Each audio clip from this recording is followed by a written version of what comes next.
Hola, yo soy Oscar Criollo y esto es La Historia de.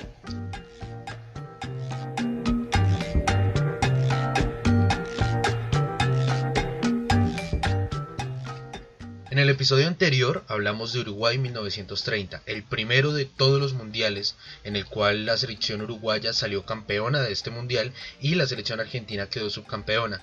Y también hablamos de la historia de Luis Monti, el argentino, el mejor jugador de esa selección argentina, que en el último partido es amenazado para que no gane ese partido. Las amenazas las recibe de parte de agentes de Benito Mussolini, porque Benito Mussolini necesitaba que Luis Monti fuera a jugar a la selección italiana, porque necesitaba ganar el Mundial de Italia 1934 para ratificar su poderío y un montón de teorías de superioridad racial que tenía él. Entonces, como habíamos quedado en el episodio pasado, hoy vamos a hablar de Italia 1934, pero también vamos a hablar de Berlín 1936, de los Juegos Olímpicos de Berlín 1936, porque aunque son competencias diferentes y fueron en diferentes años, tienen mucho que ver. Hoy vamos a hablar del deporte usado como propaganda política.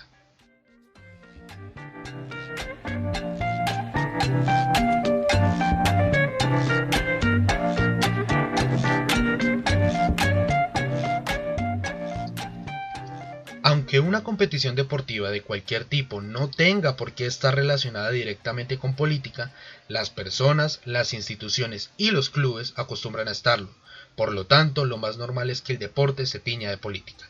Esto lo dice Xavier Medina, un doctor en antropología social de España. Y es que es así, el deporte en sí mismo debería ser deporte y ya no tendría por qué estar manchado o marcado por temas de tinte político, social, económico, etcétera. Pero el deporte a lo largo de su historia ha estado marcado justamente por estas cosas. Y es que lo vimos nada más en el episodio pasado, Uruguay 1930, y lo primero que hicieron en ese primer mundial fue amenazar a los jugadores argentinos para que no ganaran ese mundial porque la Italia fascista necesitaba a Luis Monti en su selección. Y lo hemos visto en muchos aspectos e incluso lo vemos hoy en día. Tenemos el ejemplo de la Old Firm, que el clásico por excelencia de Escocia, en el que juegan Celtic y Rangers y se dividen entre unionistas e independentistas, entre católicos y protestantes. Lo vemos en Italia con la Lazio y la Roma, los dos equipos de la capital de Italia. Y la Lazio siempre ha estado asociada al partido fascista italiano. De hecho era el equipo preferido de Benito Mussolini, y ahorita les voy a contar una anécdota de uno de los jugadores que jugó en esta Italia campeona de 1934.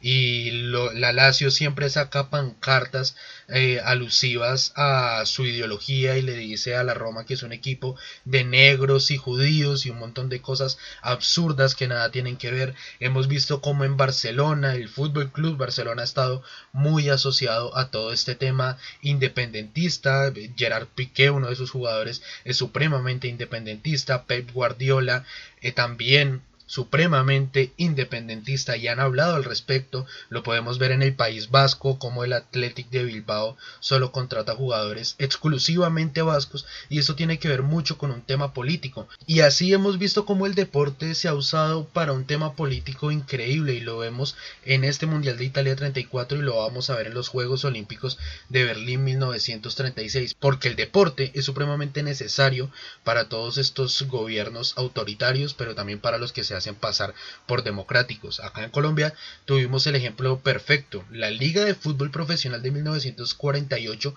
se creó a raíz del asesinato de Jorge Eliezer Gaitano. Lo asesinan, Colombia está vuelta a nada, y lo primero que dicen es: tenemos que acelerar el proceso de crear la liga porque necesitamos distraer a esta gente. Cuando fue la toma del Palacio de Justicia, en vez de pasar por televisión lo que estaba pasando en ese momento en el Palacio de Justicia, decidieron transmitir el partido Millonarios y Unión Magdalena que se estaba jugando en el Estadio El Campín. Y tiempo después, incluso los jugadores contaron que los bombazos se escuchaban hasta allá y que ellos estaban jugando completamente asustados, pero que por orden del gobierno tenían que jugar. Y esto lo hemos visto a lo largo del tiempo, como el deporte lo usan como propaganda, como lo usan para aumentar popularidad. Marta Lucía, si no fuera por usted esto no hubiera sido posible. Vamos a tener una Copa América en el año 2020, ya que la popularidad está tan baja, etcétera, etcétera, etcétera. Y casos hemos visto muchos, no solo acá en Colombia, sino en el mundo. Argentina 1978, el primer mundial que gana la selección argentina, manchada por la dictadura cívico-militar que estaba viviendo en ese momento el país. Entonces vamos a hablar en este primer segmento de lo que fue Italia 1934.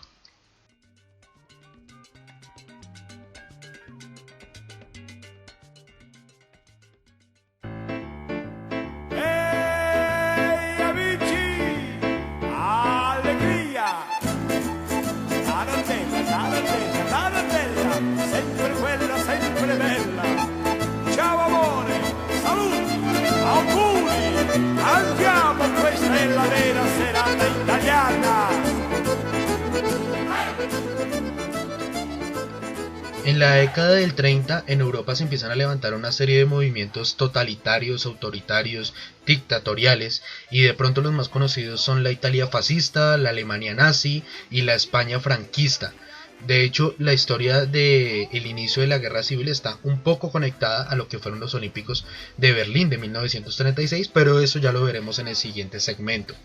Por ahora vamos a hablar un poco de lo que fue la Italia fascista. En 1934 Italia ya tenía un partido único, que era el Partido Fascista Italiano.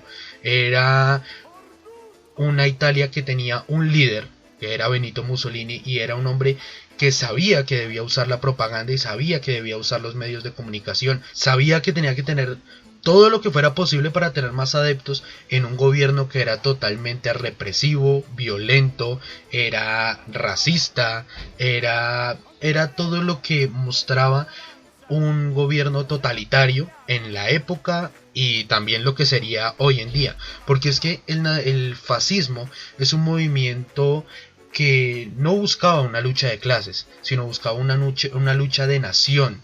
Era un tema nacionalista, el enemigo no era interno, sino que el enemigo era externo, eran los demás, y buscaba un tema de supremacía.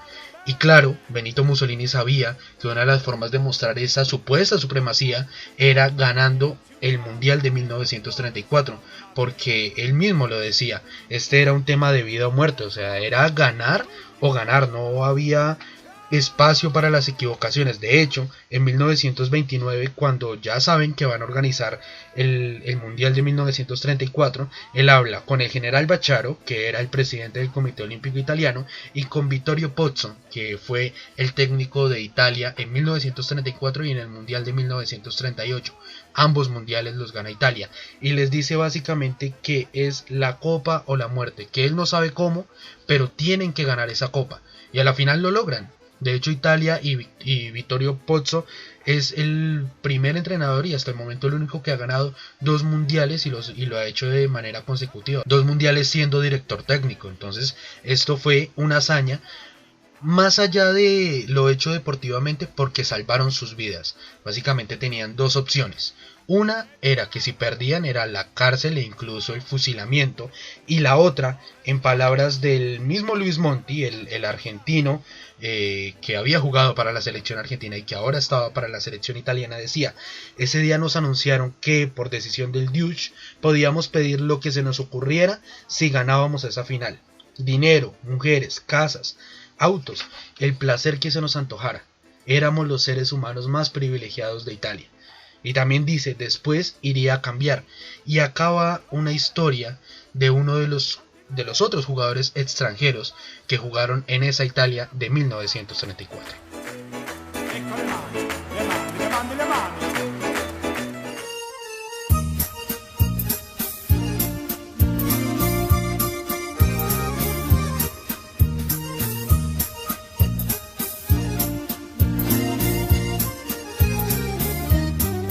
Era lì che voleva volare l'uccellino della comare. Era lì che voleva volare l'uccellino della comare. Ora è vecchio e più non vola. Resulta que en 1934 Italia no solo jugó con Luis Monti como jugador nacionalizado, sino que también estaban junto con él el Mumo Orsi, De María y Guaita. Y en Guaita es donde me quiero detener porque era un jugador muy bueno. De hecho fue el que hizo el gol en la semifinal en la semifinal frente a Austria. Hizo el gol al minuto 19 y fue el gol que le dio el paso a Italia a la final.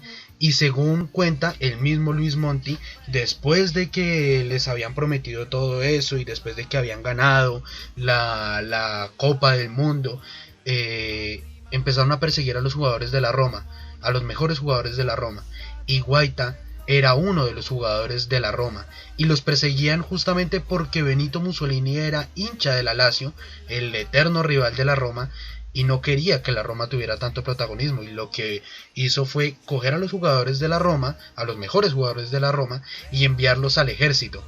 A Guaita lo quería enviar a que estuviera en la guerra de Abisinia, lo que fue la guerra italo-etíope, la guerra en la que Italia decidió invadir Etiopía. Y entonces lo que hace Guaita es simplemente huir de Italia, pasa por Francia, vuelve a Argentina y, si no estoy mal, termina jugando en Estudiantes de La Plata.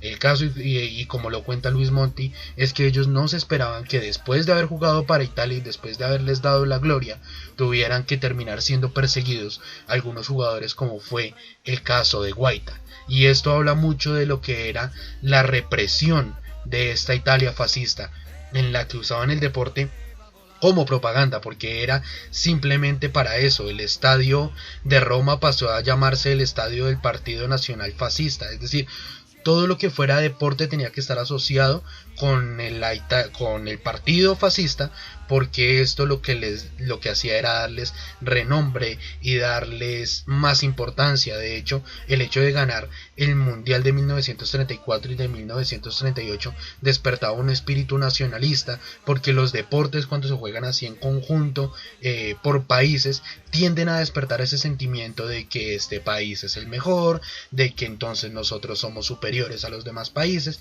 etcétera, etcétera, etcétera. Y esto lo sabía muy bien Benito Mussolini. El Mundial de 1934 pasó a la historia no solo porque Italia haya quedado campeona, sino porque el partido fascista italiano fue el que quedó campeón en este mundial.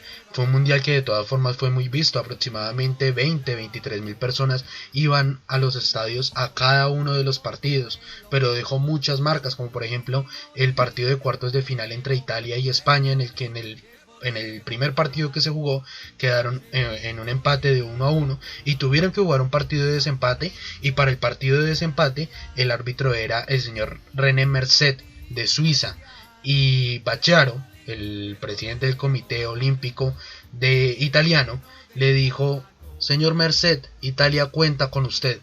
Y él entendía a qué se refería. A la final ese partido lo termina ganando Italia 1-0 y elimina a España en un partido envuelto de polémicas, faltas que no se pitaron, faltas que se dejaron pasar por ahí, como si nada hubiera pasado, porque Merced sabía que en ese partido también se estaba jugando su vida. Era lì che voleva volare, l'uccellino della comare. Esto fue Italia 1934. Italia termina siendo campeona de este mundial, y con un equipo que de todas formas era un buen equipo, era un muy buen equipo, pero que quedará para la historia, que fue la Copa de la Italia fascista. Italia gana 2-1 el partido de la final contra Checoslovaquia, y después ganaría también el mundial de 1938, y en una semifinal que también es muy recordada porque Brasil no quiso llevar a Leonidas, que era el goleador del mundial. De hecho termina siendo el goleador del mundial y era el goleador de ese equipo, y Brasil no lo lleva al partido semifinal contra Italia porque dice que lo está guardando para una final, para la final del mundo. Lo que pasa es que a Brasil se le olvidó que los partidos hay que jugarlos, y Brasil tenía también que organizar la Copa del Mundo de 1942, pero por la guerra no se dio ese mundial, y el siguiente mundial vuelve hasta 1950 justamente en Brasil, y es la copa que Brasil pierde contra Uruguay en su casa, pero esa ya es otra historia. Acá nos centramos simplemente en que Italia gana los mundiales de 1934 y 1938 y en palabra de los jugadores dicen que están felices de no haber sabido si a la final la amenaza de la cárcel y el fusilamiento y todo esto era verdad o era simplemente una amenaza del gobierno italiano. Era lì che voleva volare, l'uccellino del lago mare, l'uccellino ha bisogno di cure molto bene.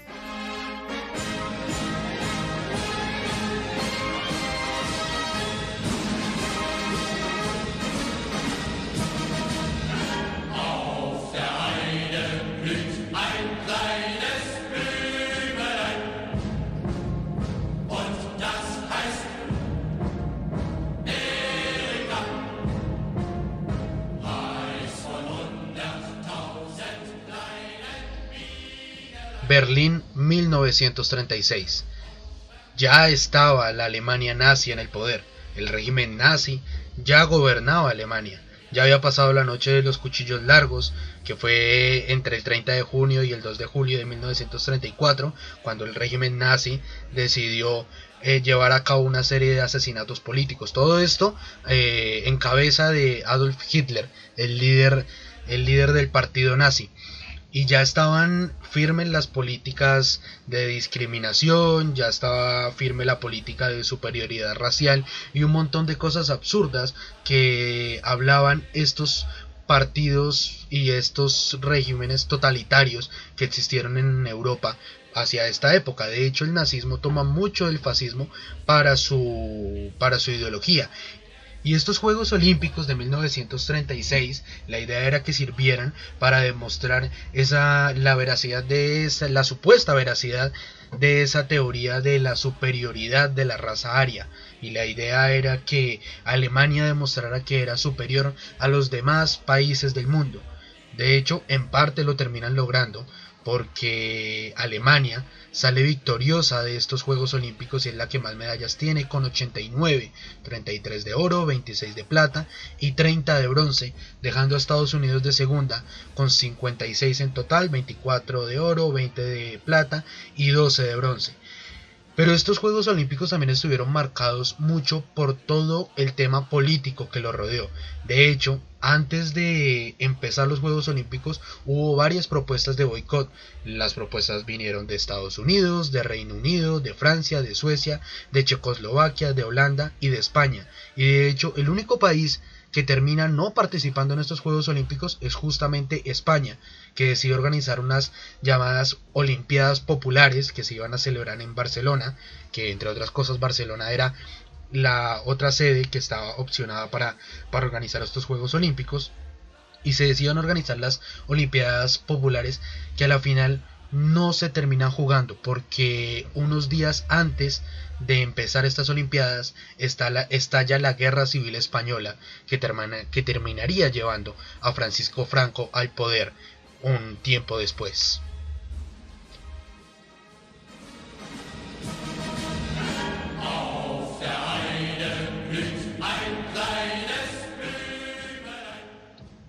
Para estos Juegos Olímpicos, Alemania intentó mostrar una cara más amable de lo que realmente era.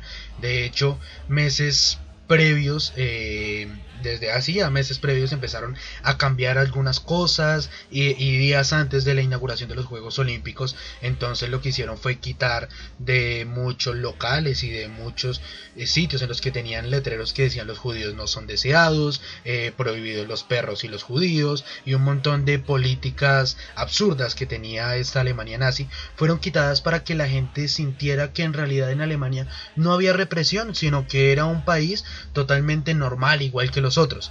Pero cuando terminaron estos Juegos Olímpicos, empezó la persecución contra los judíos. De hecho, 2 años después es cuando se da la noche de los cristales rotos y un montón de cosas sucedieron. Pero mientras estaban pasando los Juegos Olímpicos, era como si en Alemania no estuviera pasando nada. En la ceremonia de apertura se tocó el himno alemán, también se tocó el himno nazi, estuvo ahí presente Hitler, él estuvo presente en la mayoría de competencias, pero estos Juegos Olímpicos también estuvieron manchados de muchas polémicas, como la exclusión de la atleta alemana de origen judío Gretel Bergmann, que de hecho tenía el récord nacional, o lo había igualado el récord nacional de salto de altura, pero fue excluida simplemente por tener orígenes judíos. También hubo otra historia de cuando Austria perdió en su partido de fútbol, de la competencia de fútbol de los Juegos Olímpicos, perdió contra Perú 4-2, y Adolf Hitler, que entre otras cosas había nacido justamente en Austria, presionó a los organizadores del evento para que ese partido fuera anulado y lo repitieran o jugaran como una especie de partido de desempate. Los peruanos dijeron: no, hermano, no vamos a jugar un partido de desempate porque nosotros ya ganamos. Y como no le quisieron aceptar eso, entonces Perú decidió retirar su participación de los Juegos Olímpicos y Colombia se sumó a ese retiro. Colombia decidió no seguir participando en estos Juegos Olímpicos justamente por la decisión del Comité Olímpico Internacional de darle a la final la victoria a Austria, porque al régimen nazi no le había gustado que los peruanos hubieran ganado.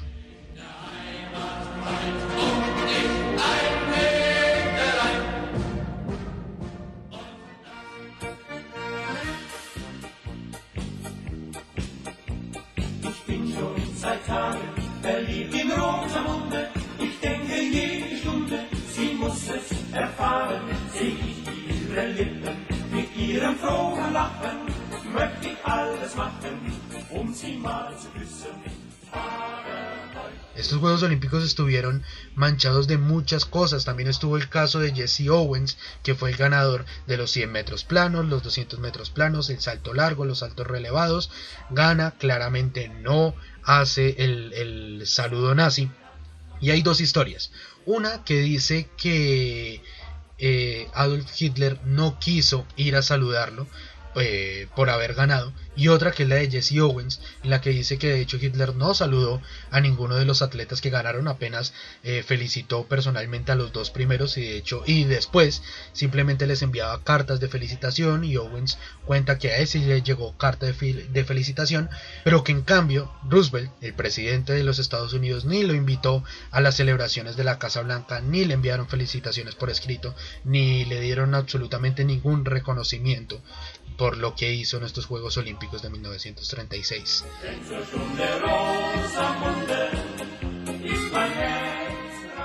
Alemania a la final terminaría llevándose, como ya lo dijimos, la mayor cantidad de medallas en estos Juegos Olímpicos de 1936, terminaría siendo la vencedora. Estos Juegos Olímpicos tuvieron una cobertura mediática increíble, hubo más de 3.000 transmisiones radiofónicas para más de 50 países, nada más en los Estados Unidos, más de 100 estaciones de radio transmitieron todo lo que estaba pasando en Berlín. Esto fue supremamente cubierto porque la Alemania nazi sabía que necesitaba de esta propaganda para poder fortalecer todo lo que estaba diciendo, y a la final logran salir vencedores en estos Juegos Olímpicos, pero estos quedan marcados también como los Juegos Olímpicos de la Alemania nazi.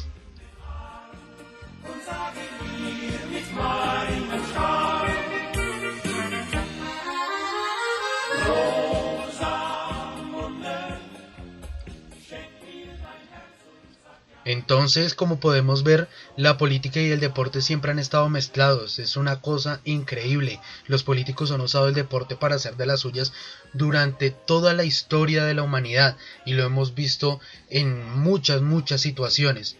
Entonces, siguiendo esta línea, los invito a que en el próximo episodio hablemos de lo que fue el Mundial de Argentina 1978, que, como ya les había contado al inicio de este episodio, estuvo manchada por lo que fue la dictadura cívico-militar que se vivió en Argentina.